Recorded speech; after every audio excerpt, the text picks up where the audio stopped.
Textos isolados devem harmonizar com a totalidade da Bíblia.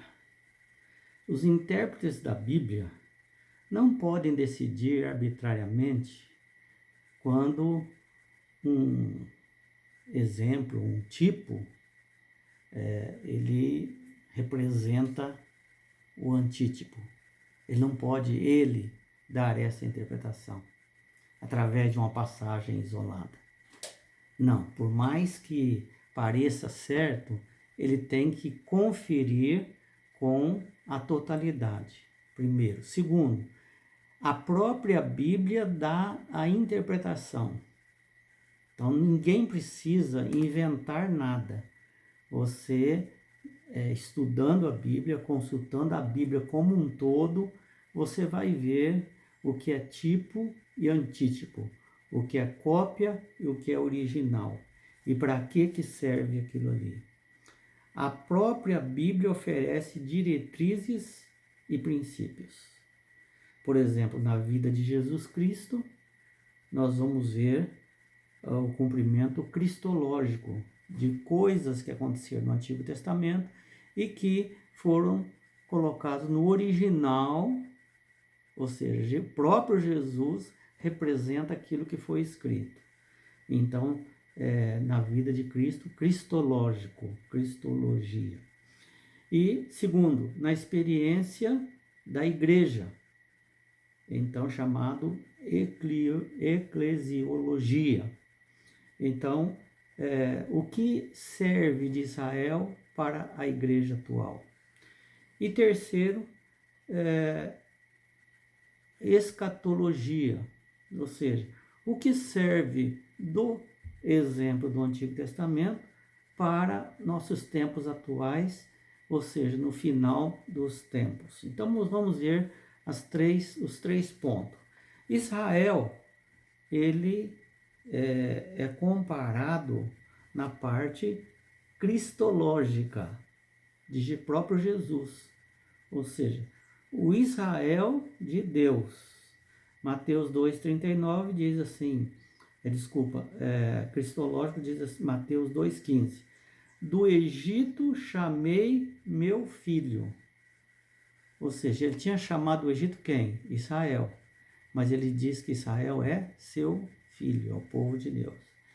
Depois, a fase eclesiológica da igreja em 2 Coríntios 6,17.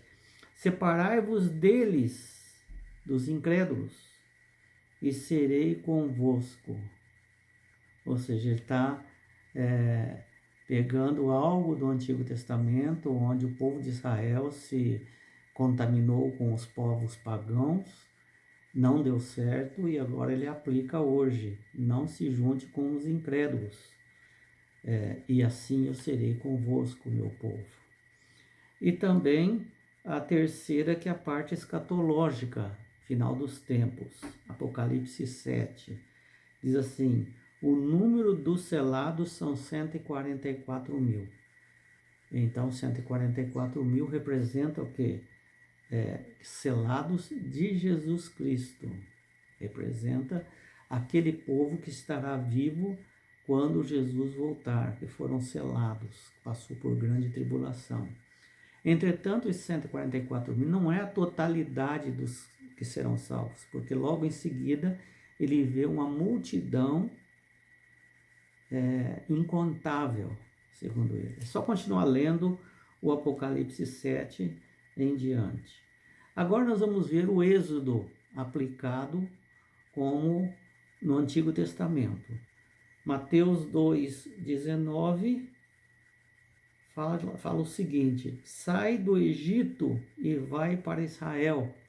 Quando o bebê estava sendo perseguido por Herodes, então eles foram para o Egito, porque o Espírito Santo conduziu. Agora ele está falando o contrário, vem para Israel, ou seja, da mesma forma que o Israel sai do Egito e vai para o deserto, assim para ir depois de Canaã, agora tem uma similaridade de Jesus saindo do Egito e vindo para Israel, porque Herodes já tinha morrido. Então é o Êxodo, né? Jesus passou pelo Êxodo também. E também, segundo Coríntios 6:37, diz, separai-vos, desculpe, eu voltei lá. Então, sai dela, separai-vos deles e serei convosco, fases escatológicas, sai dela, povo meu, né? Que é o Êxodo, falando agora para sair do meio de Babilônia para ir para o povo de Deus, isso nos últimos tempos, né? Assim como foi no passado, né? Agora se é aplicado aqui.